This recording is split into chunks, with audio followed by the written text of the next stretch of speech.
అసెంబ్లీలో సీఎం రేవంత్ రెడ్డి మరోసారి సంచలన వ్యాఖ్యలు చేశారు. బీఆర్ఎస్ అధినేత మాజీ ముఖ్యమంత్రి కేసీఆర్ ఉద్దేశించి మరొకసారి రెచ్చిపోయారు రేవంత్ రెడ్డి.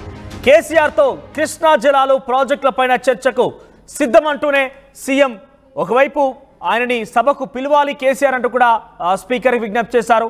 ప్రత్యేకంగా మాట్లాడి సభకు వచ్చేలా చూడాలన్నారు సీఎం రేవంత్ రెడ్డి. కృష్ణా జలాలను ఏపీకి అక్రమంగా కట్టబెట్టింది కేసీఆర్ అంటూ సీఎం ఈ అసెంబ్లీ వేదికగా మాట్లాడుకొస్తూ రోజా ఇంట్లో రొయ్యల కూర తిని మన నీళ్లు కట్టబెట్టాడు అంటూ కూడా మాట్లాడుకొచ్చారు. జగన్ను పిలిచి తప్పుడు జీవోలు ఇచ్చాడు, తమ ప్రభుత్వ తప్పులు ఉన్నట్టు తేలితే సభలో క్షమాపణలు సైతం చెప్తాను అంటే కృష్ణా జలాల వాటాకు సంబంధించిన అంశం ఇంకా ఎట్టి పరిస్థితుల్లో కూడా తిరగడం లేదు.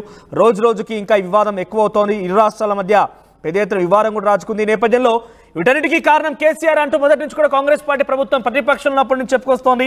అధికారులకు వచ్చాక కూడా మాజీ ముఖ్యమంత్రి కేసీఆర్ వీటన్నిటికీ కారణం అంటూ చెప్పుకొచ్చింది. ఈ నేపథ్యంలో రోజా ఇంట్లో రొయ్యల చేపలు తిని జగన్కి తప్పుడు జీవోలు ఇచ్చి అటు ఆంధ్రప్రదేశ్కి అక్రమంగా మన నీళ్ళను మొత్తం కూడా కట్టబెట్టి తెలంగాణ ప్రజల్ని అన్యాయం చేశారు కేసీఆర్ అంటూ మరోసారి అసెంబ్లీ రెచ్చిపోవడమే కాకుండా అవసరమైతే ప్రత్యేకంగా పిలిపించండి, ఈ విషయాలపైన మాట్లాడదాం, ఒకవేళ కనుక కాంగ్రెస్ పార్టీదే తప్పని కనుక తేలితే నేను క్షమాపణ చెప్తానంటూ కూడా అసెంబ్లీ వేదికగా సీఎం రేవంత్ రెడ్డి మాట్లాడేప్పుడు హాట్ టాపిక్గా మారింది.